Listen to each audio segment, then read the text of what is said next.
Auzubillahiminash-shaytanir-rajeem. Bismillahir-rahmanir-rahim. Assalamualaikum. Ji ayanum pakhair agale. Ni hao churushumme washmale.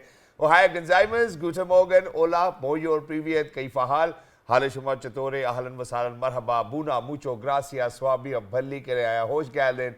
Anaywasayo. Khuya mora. Adab. Kalimera. And thank you very much, everybody, for tuning into PTV World. You're certainly watching World this morning.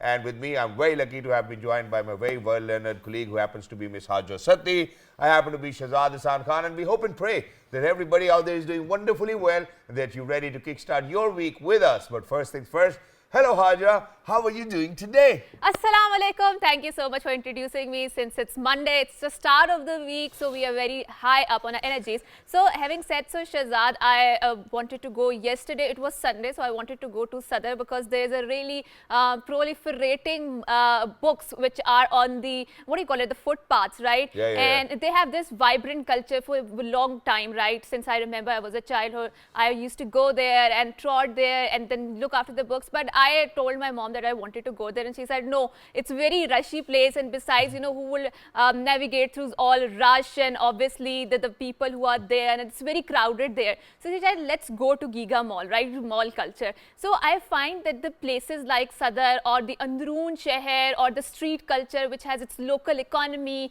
and it has its own very different culture, a very local culture there, and also it is a ethnic habitat, image of the habitats there, right? But I feel that this mall culture or the very because all over the world you go, you will find that it's really the same with the high-rise buildings, right? Very flashy sort of the floors and the very flashy retail markets out there. That you feel good when you step inside. Right. Yes, very air-conditioned markets. But whenever I go to Sadr or these Androon Shehers, I feel a really different sort of a feeling, because these are the cities which have the real soul of the city out there, which a mall cannot capture out there, right? But I do feel that somehow they are intersecting that street culture, because they have that sort of elitism, like the high culture or the high people could go there, not the lower ones out there. Yeah. What are your thoughts about it? Well, I think, malls or the just because you spoke about Sadr, I still remember that I used to go alongside my grandfather as well. So what they used to do is that they would actually take a bed sheet, just lay it down on the floor and then put books on top of them, and then tables and whatnot. And the books were way cheaper as well. You know, it's not that you're going to get really expensive books. Now, for all of those people who actually have opened up all of these shops within these malls, you know, those are expensive shops. You know, so if you have a little budget and you want to stay within budget, ladies and gentlemen, I would every single day go to Sadr. And it's just a very different feel and vibe, and the way you are over there as well, you know, it does not really matter. And then there are people who will suggest you whether to read this book or not. Because in malls, what happens is that, you know, it's literally difficult for two customers to socialize amongst each other. You know, so, you know, you might feel shy that pata nahi main puchu inse baji se ya na puchu, you know, things like that. Right. But when you go to Sadr, ladies and gentlemen, you're open to new ideas, you're open to new people, and you can actually get a lot of things in a smaller budget as well. So that's one thing. Having said that, but where you said that, you know, it is intersecting that culture, that's true. But I believe that there's still a very huge market out there for people who actually have these bookshops, because now they have a clientele. You know, people would go to Chacha Aslam. You know, there's one of these gentlemen I used to go to was Chacha Aslam. I hope, Chacha Aslam, if you're out there, you know, if you're listening to me, that you're good in health as well. But having said that, there's one more thing which I wanted to share with my viewers before I move on to our top stories. And that is that, Hajra, now what happens is that, you know, that there are things which we want to do in life. You know, there are things which we want to achieve in life. Now, so imagine what happens is that we never feel ready to do all of those things. And there's a reason. So imagine that all of those things you're scared about, your brain will never be ready to do all of those things. For example, to jump off a cliff, or a para jump, or parasailing, or such activity which you know that, okay, I'm afraid of heights. You know, so your brain is actually designed in a way where it is going to protect you by telling you that, hey, you know what, it's a huge risk. And that's exactly what I wanted to share with my viewers, that most of the time what happens is that, you know, by being in our comfort zone, the brain keeps on telling us that, hey, you know what, if you're going to do something else, it's going to be a huge risk. But for all of those people who make themselves comfortable within that uncomfortable work zone, ladies and gentlemen, are the people who are going to get successful. So, you know, please make sure that you train your brain to take risk. But obviously, you're never supposed to, measure the depth of a river by both your legs. Just put one leg in so that you can actually save yourself as well. Right. Which is why today, I think it's about time that we move on towards our top stories. And then we have a wonderful topic. I think that topic will actually resonate with what Hajra has been doing all her life. But first up, Right. top stories. Let's do Right. this. So Prime Minister Shehbaz Sharif has started the national 3-day anti-polio campaign, under which the children below 5 years of the age will be inoculated across the country. Inaugurating the first anti-polio campaign of the current year in Islamabad, Prime Minister administered polio drops to children. Speaking on the occasion, he expressed the belief that all the provincial governments, along with the federal government, will actively participate in the drive for the complete eradication of polio virus from the country. And I think it's Pakistan and the Afghanistan, which are the two countries left in the world that has this polio virus. The rest of the world, it has been eliminated. So I think we really appreciate the efforts of the state in making sure that they are doing their utmost to eradicate this disease. Exactly. And Haja, in addition to that, I believe that, we certainly, it's not the government over here. That's something which I would want to highlight.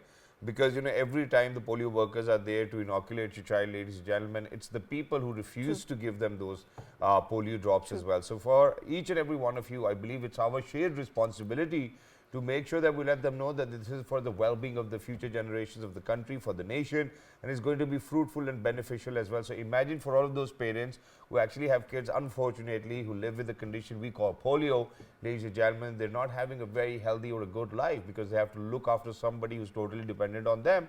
And this is something which we can avoid. So I think it's our responsibility to make sure that we go out to people and talk to them as well. But having said that, moving on to the next one, where the central control room established by Election Commission of Pakistan has redressed as many as 45 elections-related complaints from out of 46 registered cases.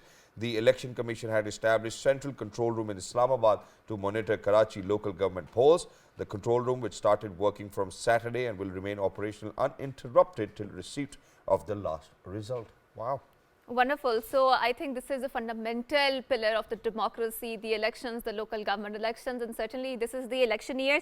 So moving on to our another top stories, which is unfortunately at least 68 people are confirmed dead when a plane with 72 on board crashed in the Nepal. The Yeti Airlines flight from Kathmandu to the tourist town of the Pokhara crashed on landing before catching fire. It was the deadliest aviation disaster of the country in the 3 decades. Inna lillahi wa inna ilaihi rajiun for all of those who passed away in this accident, and of course it will be very painful for the families out there because obviously no one survives in such kind of accidents. Exactly, but Right. we do have 4 survivors from this flight Okay. as well, and for Wonderful. all of those people who've lost their loved ones, our prayers go out for you and for your loved ones as well, and may you get that patience, which is required as of now, and because that loss, ladies and gentlemen, is unbearable and it's irreparable as well. So we hope and pray that everybody out there is actually going to, take it on with patience and just have trust and faith in Allah Almighty as well. Well, with that, ladies and gentlemen, we need to head out towards a short break. Once you guys will come back, we will certainly be talking about books today. And I think that's something which is very close to Haja and partially closer to me too as well. We'll talk about it, but after a short break, don't go anywhere. We will be right back. Good morning.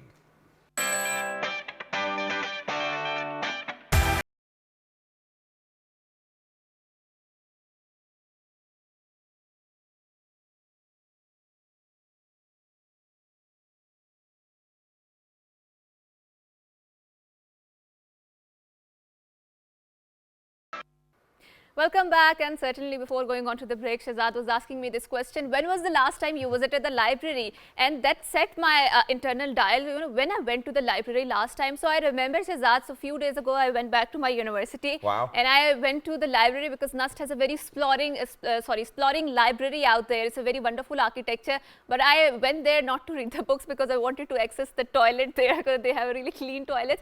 But having said so, I have a really, a very deeper connection with the libraries because I've always been into the books and the smell of the books, and especially the books that are older ones, which are really treasured. I love the libraries out there, and it's not just the library, it's the entire community culture out there, because I do remember when I was younger and we did not have the social media that much ingrained into our lives, our mother used to take us to the libraries, and because of all of my friends used to live nearby, we also used to go together cycling to the libraries because it was certainly near our house. So it was a very great bonding with them, and also, you know, buying out the books or renting out the books, sorry, I would say. But then I feel, especially with the advent of these bookshops and how the Penguins or Oxford have democratized that knowledge or information of the books, it has certainly dented the image of the libraries, especially the public libraries, right? Because Pakistan does not have a very vibrant reading culture, I would like to add it. And that is how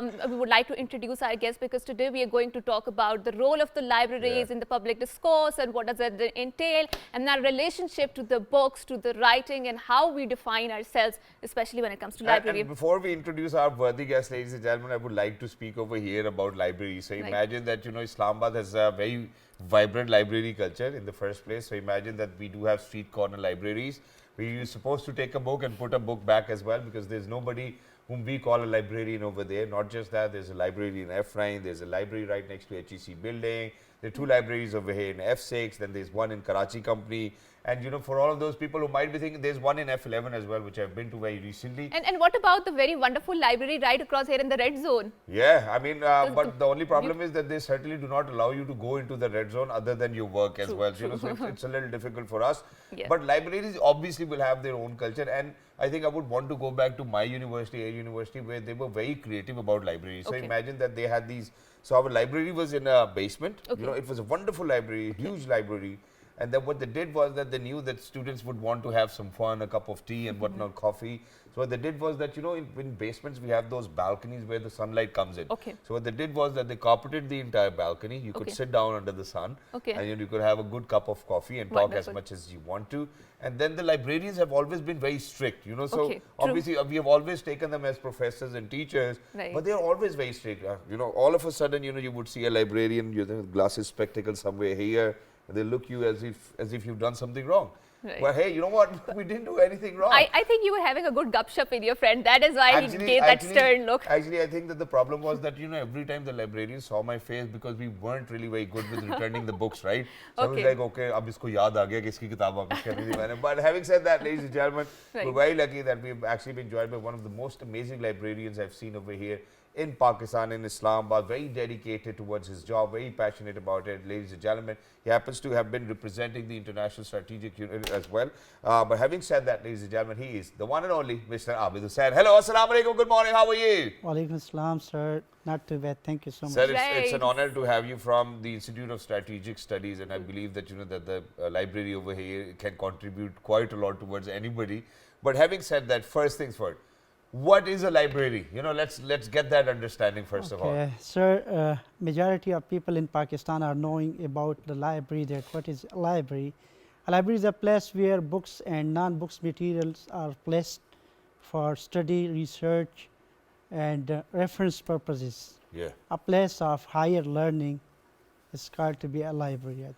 Fostering literacy and learning. I think that's what a library is. Wonderful. Ajna, what about you? What's your definition of a library? Okay, library for me is a physical structures where there's a lot of books, and there's a bookshelf, and then, as you mentioned, there's a very strict librarian because she maintains that decorum of silence, because obviously when you are talking a lot, obviously you're disturbing the people who are actually into the reading, who are not actually there for the gupshup, right? Yeah. But I do feel that in Pakistan, because if you go to UK, I'm pretty sure you have been there, and you will see that in every street or in every community there is a small library out there. Well, so I don't feel that sort of infrastructure here in Pakistan. There are libraries there, of course, there are public libraries, like we were mentioning about the one in the D Chowk and the red zone, and the ones in the Rawalpindi, but obviously accessibility is an issue for them. True. So having said, sir, I would like to talk about the culture of the e-books and how it is eroding the very physical culture of the libraries out there. How do we make sure as a librarian that we make sure that culture is intact? Or the impact of technology on libraries? Okay, as you know that technologies have affected almost each and every trades, whether it is health, whether it's education. Similarly, it has also affected the library services. So there is a great and huge role of technologies in modern libraries. You know that librarians are always welcoming the new technology. Madam, talk about the e-book culture. The e-book is on rising today. You know that many people do not find time to visit the library physically, so he or she can get the facility of e-books via online internet and library services various databases offers e-books. That's why the culture of traditional books is converting from physical books to e-books in the modern time. Exactly, and And it's okay, you know, to kind of move on to that as well. But I believe that libraries really need to kind of you know, take help from all of this technology which is available out there. Yeah. You know, so even if we talk about ebooks, you know, what's wrong in having like 20 or 25, you know, notepads somewhere, or probably iPads, or probably, you know, those books we have, you know, which comes in forms of ebooks as well. Right, right. Why can't the libraries invest into it? You know, because I haven't really seen universities investing quite a lot into libraries now. But for the university, I'm speaking about the university I went to back in from 2005 till 2012 or 13. That was my journey till the masters ended, and I couldn't really see that they were investing into libraries. So there's a dearth of people making sure that they're going to, you know, kind of contribute towards libraries by the technological interventions. That's something which I believe is missing. Oh, of course, you are very right. As you know that libraries around the world are spending much amount on libraries. I will quote the example of National Defense University, which spends almost 1 crore annual budgets on the books Mashallah. as well as on technologies, because I have spent lot of times over there. Wow. Apart from this, the current library which I am working here, we have 10 lakh, mean 1 million budgets for the library annual basis. So we are spending them on books, periodicals, newspaper, and apart from this, the current technologies like you know that today is the age of information technologies, and people around the world are spending their most time in their workplaces and homes. So they do not visit physically to the library.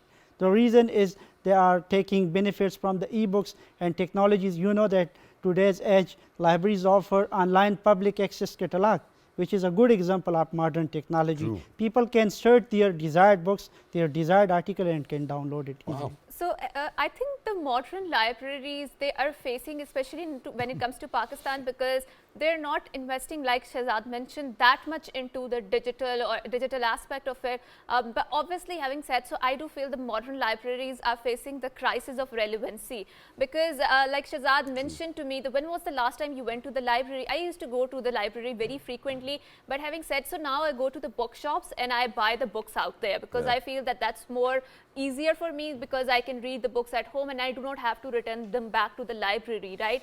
So and it's an asset. So, you know, you have that book, True, I think true. it's an asset, and I totally agree to it, because every time I walked into a bookstore, that's more comforting, because I know that the book's going to stay with me. I do not have to return it. True. So there's no sword hanging right on my head Right. that I have to read it very quickly so that I can return it back. And the time span is also very shrink. So for example, you can hire the book for, I think, 2 weeks or something like that, and you are never able to read that book in that very shrink time space, right? So having said so, I was reading a very interesting conversation, especially in the World War II in the America. So Penguin Books started their very sprawling industry there, and what they used to say is that every soldier who is out there in the World War II, they can pass on the books to the other, and that is how they have intersected or cut the culture of the public libraries, because obviously it was a war, and after that, that tradition continued. So how do you think that the modern libraries, for example, this crisis of relevancy, they can tackle that? You know that almost every field, even I will talk about the higher education commissions.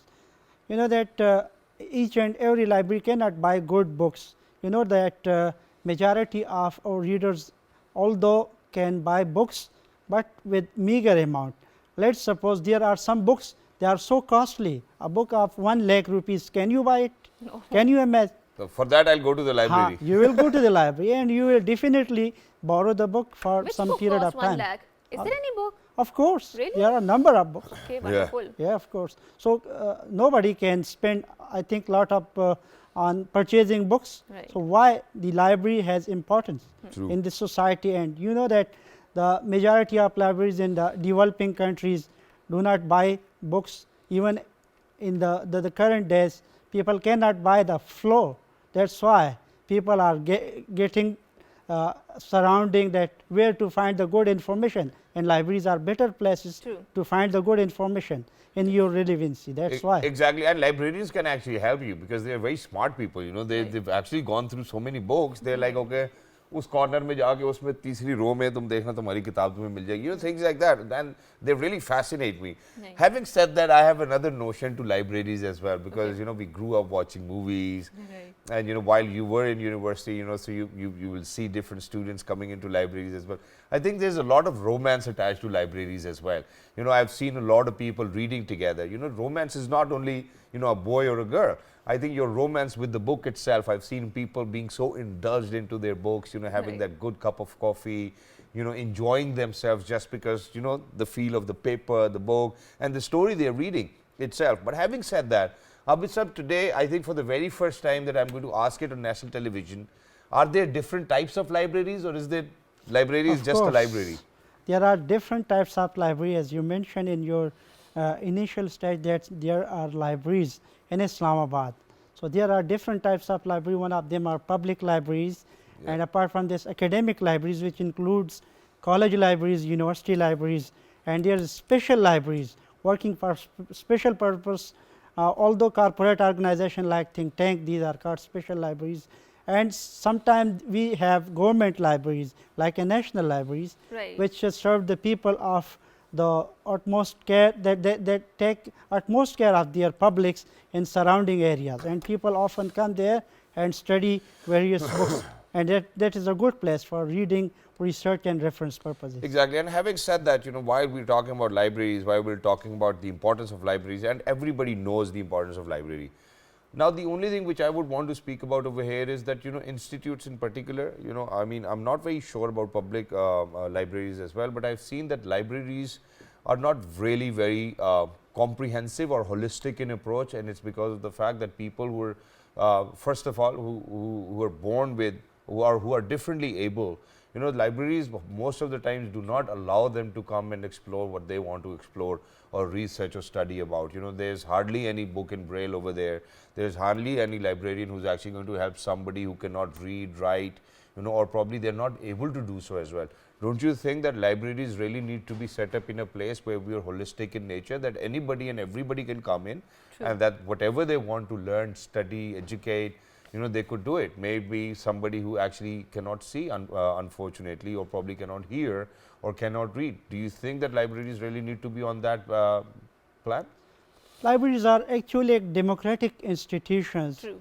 for different ethnic of peoples. That's true. So, you mean that a library is in restricted places, like That's not in what a I red said. zone? I mean, when you say that, it's a democratic place, I mean, Yeah, of I course, get of that. But when course. you say it's a democratic place, you use the word ethnicities. That's not what I'm saying. What I'm saying is that people who are differently abled, for example, somebody who cannot walk, he wants to come down to the university, does the infrastructure allow them? For somebody who cannot read, just because, they do not have that sight which allows them to read as well, they're differently able. Do we have all of those editions of the books in Braille? So things like that, where people, unfortunately, who cannot do it the way we do Right. it, do you think that the libraries allow them? You mean for physically impaired people? Yes, yes. Yeah, of course. The National Library have a section for impaired peoples, blinded peoples, a embossed book.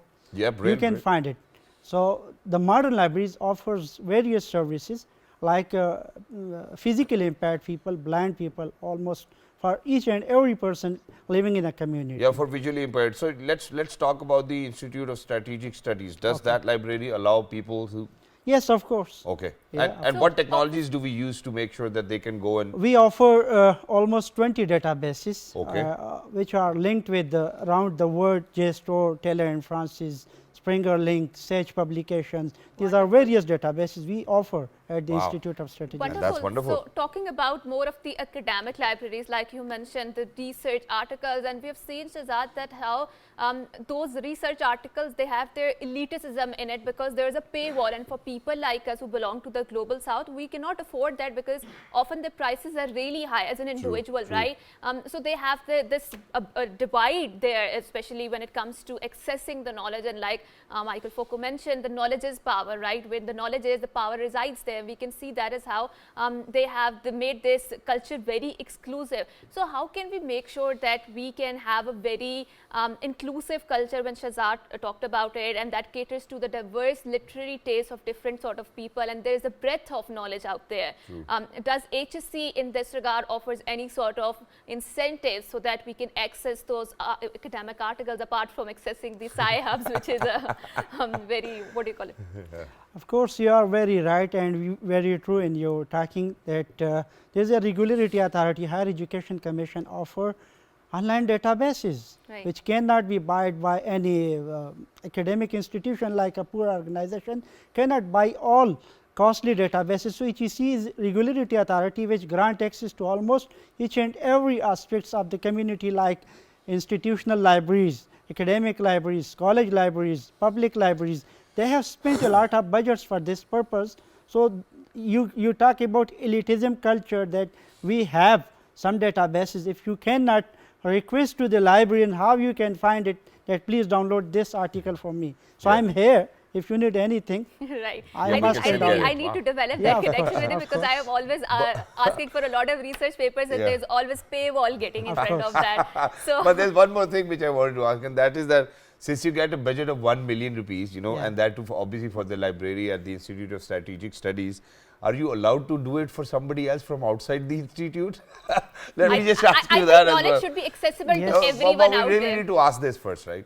Most of my users from FITI words, even Jamshed Sultan is my member. That's why I welcome you all. to Our come. executive producer as well, but thank you very much, Abid Saab, for Thank being you. in You're conversation. It was lovely to be in conversation Thank with you, you. And sir. having said that, there's a smaller message, Haja, which I would want to share. Okay. Because I've seen, you know, when my younger brother was in his O levels or A levels, I Okay. believe that, you know, that was the time when we really, when my father was still struggling, Right. and, you know, he was trying to, you know, do good or do well for his family. So, you know, it was always very difficult for him to buy these books, you know, which comes from Oxford as well. And they're really True. very expensive. True, that's And true. then, you know, years later now I see that, you know, that for all of those, my sister's kids, you know, whatever they've studied, so the books come down to my kids and then to True. somebody else. True. Ladies and gentlemen, it's not just about having new books. I've seen a lot of mothers arguing with their partners that मेरा बच्चे की नई किताबें क्यों नहीं आ रही? It's about what is in the book. It's not about the outside or the cover of the book as True. well. So may it be old, may it be new. It's about what the book says. So please make sure that you remember that in a version which is always new to you, and I think that you will have a great life and great learning, and this will relax your parents as well. And each and every one of us needs to have this practice. We really need to have these book friendships as well. That's very true. That's very true. Thank you so much for saying that. And Shahzad, when I was a student, I always preferred getting the old books because there were a lot of notes in And that. they were already marked. Right, right. And there are lot of notes in that, and that can actually help you understand a lot of things out there. So, like you mentioned, there is no elitism in buying a brand new books, because obviously, I think the old books have their own personality when you talk about it. And the words are the same in it. Exactly. This is what matters the most. And having said so, a lot of people were predicting the death of the book because we have so much knowledge coming on the power of our palms and through our pockets, on our laptop, on a social media. But having said so, I think I do not subscribe to this view. Obviously, I feel that the books are going to remain in forever. And like we were talking about Prince Harry's book, the memoir that he wrote about it and how much popular it is, and it's a bestseller. It has earned a lot of money out there. So, right, book industry is a very sprawling industry, and it will continue to remain so, despite the fact that we have the digital knowledge, which is so much archived there, right? So, having said that, we are going on a short break, so don't go anywhere. We'll be right back. Good morning.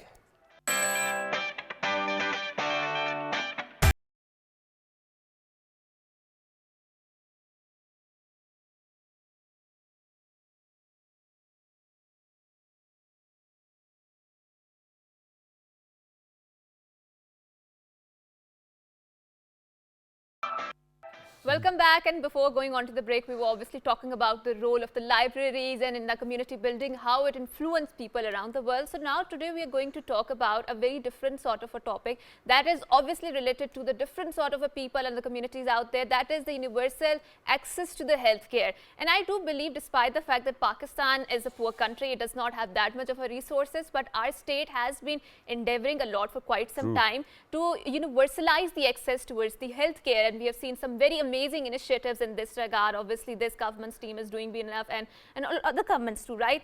So, talking about it, we have seen how the digital technology obviously is transfusing or diffusing into every field, and health is also not immune for that. And we have seen some very good innovations coming out in making sure that the universal healthcare access is there to the masses out there, and especially how the technology plays into that equation. So we have a wonderful guest in a studio here who is going to talk about it. And before we introduce him, ladies and gentlemen, I met him almost, I think, a month ago. Okay. You know, we were at a conference together, and I saw this amazing machine, Okay. which will check all your vitals. There was this one operator, and I was like, you know, what are we doing with this machine? Right. So the gentleman goes like that, you know, that if you walk into a mall, any shop, anywhere, you go there, Right. you know, this machine is actually going to do a checkup for you, and you know, Okay. they'll tell you which physician to go to, whatnot. I was like, yeah, this is a very fascinating idea. Will it Right. always work? Right. So, ladies and gentlemen, he's finally over here with us. Right. We're very lucky that we've been joined by somebody who happens to be Mr. Adnan Siddiqui, happens to be the Chief Executive Officer for Easy Shifa. Hello, sir. Assalamu alaikum. Good morning. How are you feeling today? Good morning. Good morning. I'm Thank you feeling so great. much. You know, Thank you very much for having me here. I today. still remember that, you know, that the last time when we had a conversation, you told me that you flew back from States and you wanted to do something over here. Right. So we were talking about universal healthcare in Pakistan, which is obviously a challenge in rural areas, specifically when we talk about whether all sorts of services are available or not. What is Easy Shifa doing? So, Easy Shifa is on a mission to solve healthcare problem in Pakistan. Okay.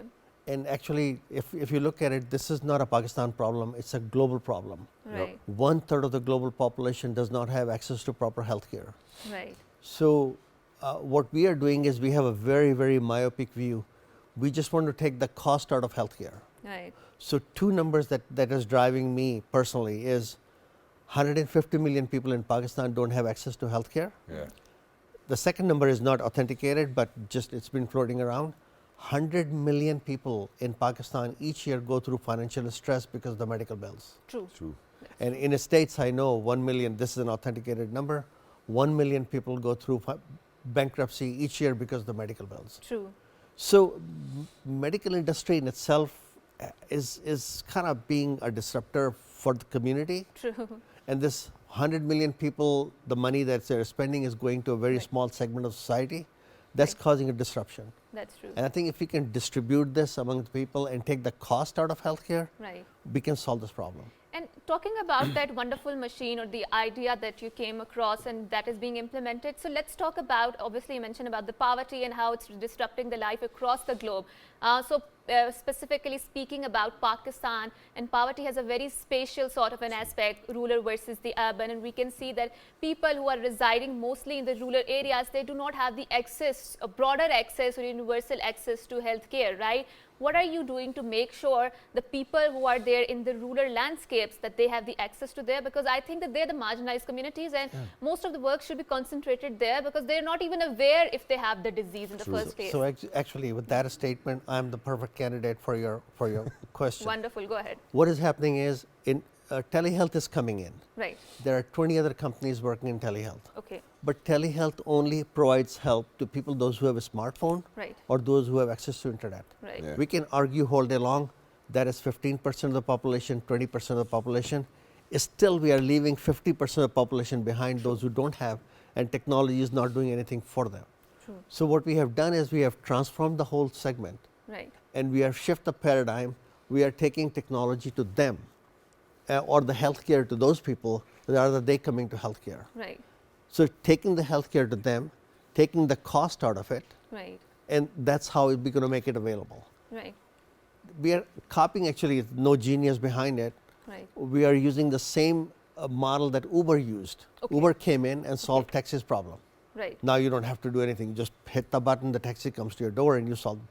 We are doing exactly the same thing. Anybody can purchase our kiosk with very little skills, install it, provide a service, and make a decent living. True.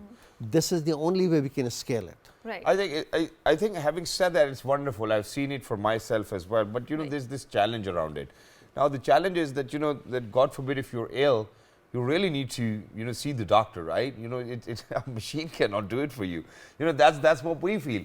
Doctor Saab, because we have so many stories to share. Doctor Saab, pata nahi mainu raati neend nahi aaundi, mainu chakkar bhi aunde ne, mainu ultiyan bhi aa jandiyan ne. Right. All those diseases we can come up with without even the doctor asking. We kind of bombard it onto the doctor, and then the doctor has to jot it down for all of us. Right. When we talk about machine learning or machine itself, it's all algorithms. So whatever algorithm goes into it, there's a specific number of diseases it's going to kind of take under consideration. God forbid if there's something else, the machine might not even know. Having an operator is wonderfully well. Having said that, do you think that there are other challenges around it as well? Or do you think that for people to kind of hop onto this, machine diagnosing you or telling you which doctor to go to or the operator, is it that's how it is? So I think we have to look at it two different ways, right? Yeah. We need to, we are focusing on primary care. That's number one. So if you go to your GP right now, or if I go to my GP right now, and if I start having a heart attack, GP can't do anything. Okay. He will call ambulance, right? Right. We are doing exactly the same thing. Our AI module is not doing the diagnosis. Okay. You're always talking to a doctor who is a certified doctor on our payroll. We guide them, we train them. The struggle we are having is we are having to teach them the softer skills, that you have to smile when you talk to the patient. That's a bigger problem in our community. Right. You have to be polite to the patient. Yeah. We actually have a very specific line in our MOU that if an operator or somebody in that group is not polite to the patient or the patient's family, and the problem is repeated, we cut off the service. All right. Okay. So this is very, very important for us. Right, wonderful. So talking about that particular machine which you have made, and that will make sure that your vitals can be checked out. So and like Shehzad mentioned, it will be placed mostly in the malls. Forgive me if I'm not correct on my information, but having said so, don't you think that placing that particularly in the mall will then again create a sort of a lead barrier where a lot of people who do not visit the mall, they will be left out of it. So what is the broader functioning of that machine? And in addition to that, so I'm just going to request my producer, Ms. Seher and Hasnan, if you can just go onto YouTube as of now, check for Easy Shifa, so that we can share the image of the machine with our viewers as well. Having said that, don't you think that a lot of people might just get themselves checked over and over again just because they have this facility available? That's a good thing. Yeah, is it a good thing? Nothing wrong with that. And number two is, actually people coming to the mall is not my target market. Okay. 90% of people coming to the mall, they have a smartphone, they have access to internet, they have telehealth. Bottom 50%, they generally don't go to mall. Okay. Right? So we are taking healthcare to them. Right. Yeah. So the guy who has $500 in his pocket and a sick child, and he doesn't care. People talk about the second opinion or the accuracy and this, that, or the other. That person just wants to take it to the child. 500 रुपए हैं, वो मौलवी साहब के पास जाएगा, किसी टोटका करेगा, do something else, or we are giving him a physician, qualified physician with medication in 500 rupees. Yeah. Right. And this is the model that we want to replicate. Right now we have about 150 kiosks across the country. Right. I want to be 2,000 to 3,000 by the end of 2023. Right. 50,000 by the end of 2030. Everybody will have access to healthcare in Pakistan. All right, but sir, with 50,000 plus kiosk, obviously, may Allah be with you, for what you're planning to do. You're taking healthcare to people's doorstep. I think it's wonderful. But having said that, don't you think that when you will have 50,000 or plus kiosks, you will need more doctors to answer queries? I don't know if I should say that on national television or not. 10 years from today, you don't need GPs. Okay. AI is coming in. That's it. We have our AI module right now. Yeah. You can take your video, and from the video, I can tell your blood pressure, your temperature, your heart rate, your oxygen level, even your blood sugar. Even there are these machines which are anticipating if you're going to get a heart attack next year or 2 years ago. We will do the prediction. So there are two different ways of doing that: analytics and AI. Yeah. Okay. Both of those combination of that, we are actually planning on screening everybody Yeah. Right. who comes to our kiosk, and free of cost.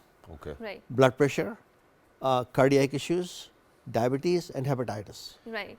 We want to screen everybody.